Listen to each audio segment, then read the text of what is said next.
The first step towards achieving your dreams is having the right coach. Get the best education with Aajshala and make your NET UPSC economics dreams come true. Download the app now. Hello everyone and welcome back to the channel. I am Sunidhi Arya and I teach economics on this channel. फिलहाल हम mathematical economics को पढ़ रहे हैं. Mathematical economics के अंदर हम अभी तक सेट, रिलेशंस एंड फंक्शंस को पढ़ चुके हैं. फंक्शंस के अंदर जो स्पेसिफिक टाइप्स के फंक्शंस हैं, जो कि linear function, quadratic function, cubic function, exponential function, logarithmic functions, और इससे लास्ट वाली वीडियो में हमने लॉगरिथमिक ट्रांसफॉर्मेशन को देखा है. ये जो हम पढ़ रहे हैं इकोनॉमिक्स में, इसका बहुत ज़्यादा सिग्निफिकेंस होता है, क्योंकि जो इकोनॉमिक्स होती है उसमें डिफरेंट तरीके के कर्व्स होते हैं. कॉस्ट कर्व्स होते हैं, रेवेन्यू कर्व्स होते हैं. इक्विलिब्रियम को अगर हमें ग्राफ पे दिखाना होता है तो कर्व्स का यूज होता है. इसीलिए जितना भी ये ज्योमेट्री वाला पोर्शन है और जितना भी ये ग्राफिकल पोर्शन है वो सब समझना बहुत इंपॉर्टेंट है अगर आपको इकोनॉमिक कॉन्सेप्ट अच्छे से समझना है. तो अगर आपको स्टैटिस्टिक्स और इकोनोमेट्रिक्स में कोई डाउट है तो मैंने उसके लेक्चर्स भी अपलोड किए हुए हैं. आप उन टॉपिक्स को जाके मेरे चैनल पे सर्च कर सकते हैं, आपको प्लेलिस्ट मिल जाएगी. और अगर आप चाहते हैं ऐसा कोई टॉपिक है जो मुझे स्पेसिफिकली कवर करना चाहिए तो आप कमेंट सेक्शन में बता सकते हैं. I will make video on that. आज की इस वीडियो से हम एक नए टॉपिक को शुरू कर रहे हैं, which is coordinate geometry. Coordinate geometry जो है वो सबने पढ़ा होता है. 10th तक ग्राफ पेपर पे ग्राफ ड्रॉ करना इस कोऑर्डिनेट ज्योमेट्री. लेकिन जो अब हम कोऑर्डिनेट ज्योमेट्री को पढ़ेंगे वो थोड़ा एडवांस लेवल का कोऑर्डिनेट ज्योमेट्री होगा. और हम साथ साथ एस्टैब्लिश करने की भी कोशिश करेंगे कि किस तरीके से कोऑर्डिनेट ज्योमेट्री इकोनॉमिक्स में हेल्पफुल होने वाला है. आज बेसिक बिल्कुल इंट्रोडक्शन लेक्चर है, कुछ खास नहीं पढ़ेंगे, सिर्फ समझेंगे कोऑर्डिनेट ज्योमेट्री होता क्या है, किस तरीके से उसका रिप्रेजेंट किया जाता है, कौन से क्वाड्रेंट्स एंड एवरीथिंग. बहुत बेसिक लेक्चर है. आई थिंक आपको लगेगा कि ये तो आपने सबने पढ़ा हुआ है, लेकिन बेस से पढ़ाना मजबूरी होती है, इसीलिए शुरू करते हैं. कोऑर्डिनेट ज्योमेट्री का मतलब क्या होता है? देखिए, कोऑर्डिनेट ज्योमेट्री एक ऐसा ब्रांच है मैथमेटिक्स का जो मैथमेटिक्स के दो ब्रांच को ऐड करता है. यानी कि अलजेब्रा और ज्योमेट्री के जब दो पॉइंट को ऐड करेगा वो हमारा क्या बन जाएगा? Coordinate geometry. कोऑर्डिनेट ज्योमेट्री क्या होता है? प्लेन जो होता है, एक प्लेन, यानी कि एरोप्लेन वाला प्लेन नहीं, ये एक्स वाई वाला प्लेन जो होता है, प्लेन पे क्वांटिटेटिव रिप्रेजेंटेशन होता है. ठीक है. देखिए, मैं आपको इसीलिए बोलती हूँ कि हमेशा जो मैथ्स है वो सिस्टमेटिक तरीके से पढ़ी जाती है. हमने अभी तक सेट पढ़ा, रिलेशंस पढ़ा, फंक्शंस पढ़ा, और अब हम कोऑर्डिनेट ज्योमेट्री को पढ़ रहे हैं. तो जो इसमें रिलेशंस और सेट के कॉन्सेप्ट्स थे वो यूज होंगे. देखिए, ऑर्डर्ड पेयर मैंने आपको एक कॉन्सेप्ट पढ़ाया था. ऑर्डर्ड पेयर जो मैंने आपको कॉन्सेप्ट बताया था, तो मैंने बताया था उसमें दो एलिमेंट, लेट्स से एक्स और वाई, एक फिक्स्ड ऑर्डर में लिखे हुए होते हैं. यानी कि इनका जो ऑर्डर है वो चेंज नहीं हो सकता. ऑर्डर बहुत इंपॉर्टेंट होता है. जब हम इस ऑर्डर्ड पेयर को ग्राफ पे रिप्रेजेंट करेंगे तो वो हमारा क्या हो जाएगा? Coordinate geometry. ठीक है. यानी कि एक तो इसमें अलजेब्रा हो गया और दूसरा हमारी ज्योमेट्री होगी. ज्योमेट्री में हमारा सर्कल आता है, पैराबोला आता है, स्ट्रेट लाइन आती है. अगर आपने 8th क्लास में मैथमेटिक्स पढ़ा था तो उसमें कंस्ट्रक्शंस आते थे, ट्राइंगल्स कैसे बनाना है, स्ट्रेट लाइन कैसे बनानी है, सर्कल कैसे बनाना है. इतने आता था ना इक्वेशन की 3 सेंटीमीटर के जो रेडियस है उसके साथ सर्कल ड्रॉ कीजिए, 3 सेंटीमीटर के रेडियस के साथ. ठीक है.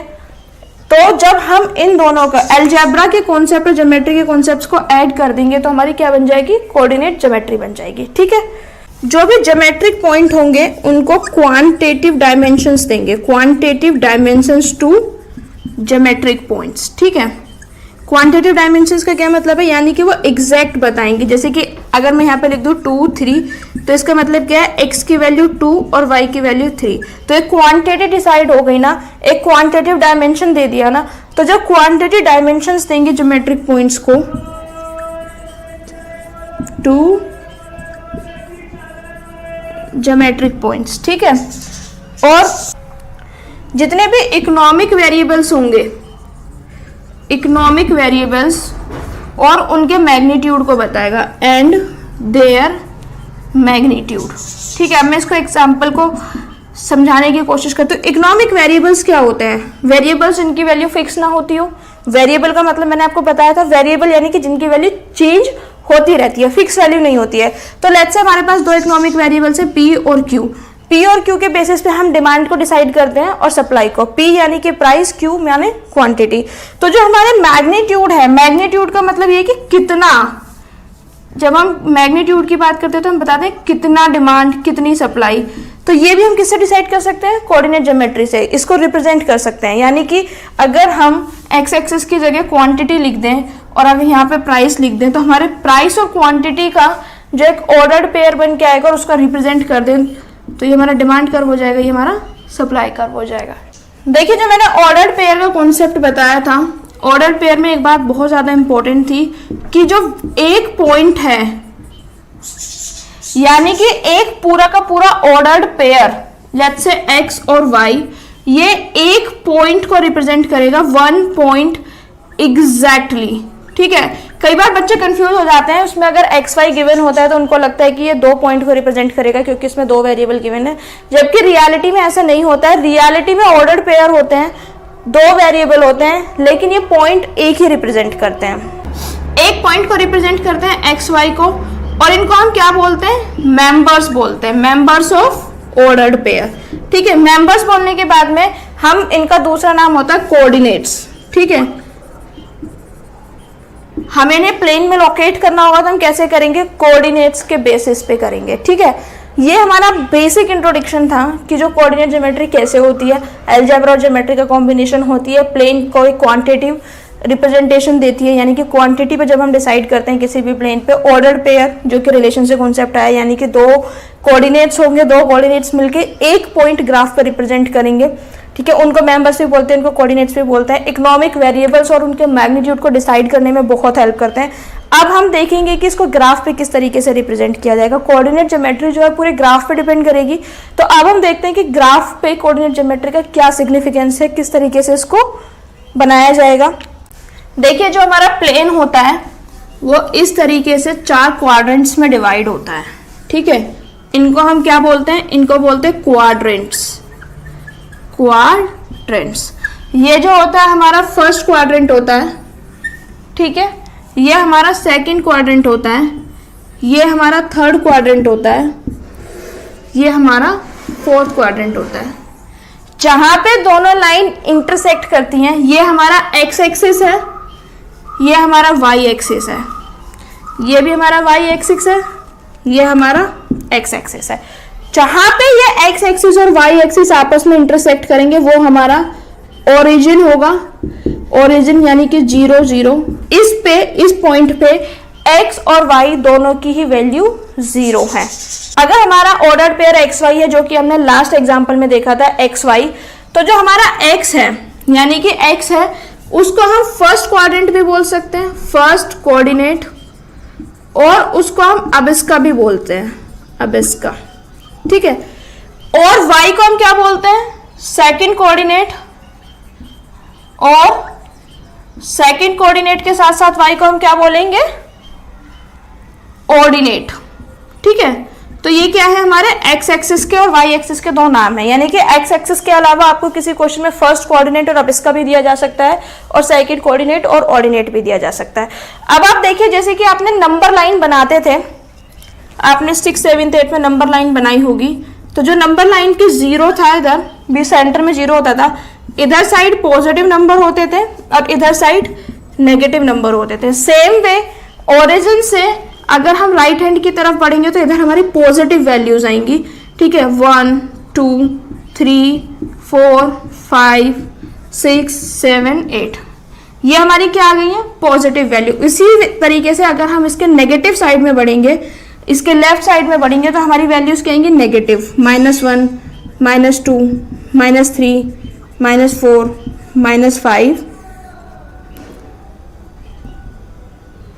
-6 -7 एंड -8। जब हम y में अपवर्ड डायरेक्शन में मूव करेंगे तो पॉजिटिव वैल्यूज होंगी 1 2 3 4 5, और अगर नेगेटिव डायरेक्शन में मूव करेंगे तो नेगेटिव वैल्यू -2 -3 -4 -5 -6। अब देखिए, सबसे ज्यादा इंपॉर्टेंट समझने वाली बात क्या है, ये बहुत इंपॉर्टेंट है। 2 हमारे पास सिचुएशन होती है, पॉजिटिव और नेगेटिव, यानी कि हमारे एक्स एक्सिस और वाई एक्सिस दोनों पॉजिटिव हो। पहली सिचुएशन तो ये हो सकती है। दूसरी सिचुएशन हो सकती है हमारा एक्स एक्सिस पॉजिटिव हो, वाई एक्सिस नेगेटिव हो। तीसरी सिचुएशन हमारी हो सकती है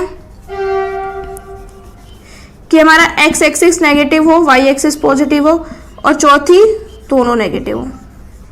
इससे ज्यादा तो कोई और कंडीशन पॉसिबल नहीं है। दोनों पॉजिटिव, एक पॉजिटिव एक नेगेटिव, पहला पॉजिटिव दूसरा नेगेटिव है, दोनों नेगेटिव। अब हमें देखना है कि ये जो क्वाड्रेंट्स हैं कौन से क्वाड्रेंट्स में फिट बैठेंगे। देखिए यहाँ पे x की वैल्यू भी पॉजिटिव है और y की वैल्यू भी पॉजिटिव है, तो फर्स्ट क्वाड्रेंट्स में क्या आएंगी, पॉजिटिव पॉजिटिव। ठीक है, अब आप जब इस क्वाड्रेंट में आ रहे हैं सेकंड क्वाड्रेंट्स में, अब आप बाकी पूरे ग्राफ को भूल जाइए, बाकी पूरे ग्राफ को मत देखिए, आप सिर्फ इतने ग्राफ को देखिए।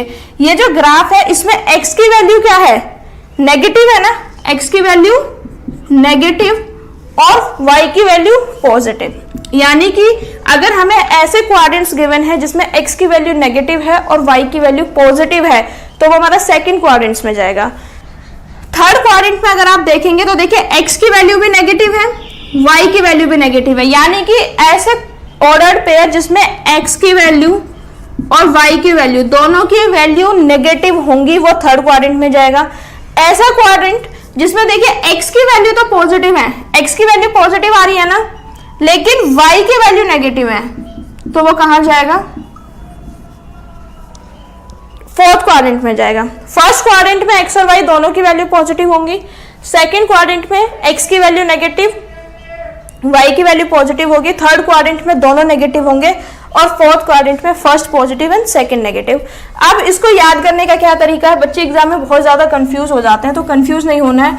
देखिए सबसे पहले आपको याद रखना है कि जो फर्स्ट क्वाड्रेंट है उसमें प्लस प्लस जाएगा, फिर उसके सीधा नीचे माइनस माइनस, अब यहाँ पे माइनस आ गया ना तो माइनस प्लस प्लस माइनस। ठीक है, यानी कि जो फर्स्ट साइन है वो सेम रहेगा। ये याद करने का तरीका है, कॉन्सेप्ट इसके पीछे ये है। अब हम देखते हैं कुछ चीजों को प्लॉट करके। अगर हमें 2 और 3 को प्लॉट करना है तो x2 है y3 है, x2 y3 इस पॉइंट की हम बात कर रहे हैं। अब ये जो 2 3 का पॉइंट है, अगर इसमें y नेगेटिव हो जाता है तो ये कहां जाएगा, हमारा x क्या है, x हमारा 2, y हमारा -3, ये समवेयर यहाँ पे पॉइंट आएगा। इसी तरीके से हम यहाँ पे करेंगे, अगर हमारा x -2 और y 3 होगा तो x -2 y 3 यहाँ पे, और अगर x और y दोनों पॉइंट जो है वो नेगेटिव में है, x -2 y -3, तो हमारा पॉइंट कहाँ आएगा, यहाँ पर आएगा, समवेयर हियर। ठीक है, इतना आपको समझ में आ गया है। आज की इस वीडियो में हमें इतना ही समझना है। That's it for today's videos guys। आज की इस वीडियो में हमने कोऑर्डिनेट ज्योमेट्री के बेसिक्स को समझा और ग्राफ पे कैसे रिप्रेजेंट करना है वो समझा। आई होप आपको आज का वीडियो बहुत अच्छा लगा होगा, बहुत इन्फॉर्मेटिव लगा होगा। If you like my video please like it, share it with your friends and subscribe to the channel. Next video से हम इसको प्रॉपर कोऑर्डिनेट ज्योमेट्री शुरू करेंगे। सबसे पहले हम स्ट्रेट लाइन को पढ़ेंगे और स्ट्रेट लाइन के बेसिस पे कुछ एग्जाम्पल्स को देखेंगे, और साथ साथ मैं सर्कल, पैराबोला जो भी टॉपिक कवर कराऊंगी उसके एग्जाम्पल्स कराती जाऊंगी। So please stay tuned to the channel. If you like it, please like it, share it with your friends, subscribe to the channel. Until next time, thank you so much. Don't forget to like, share and subscribe. Thank you.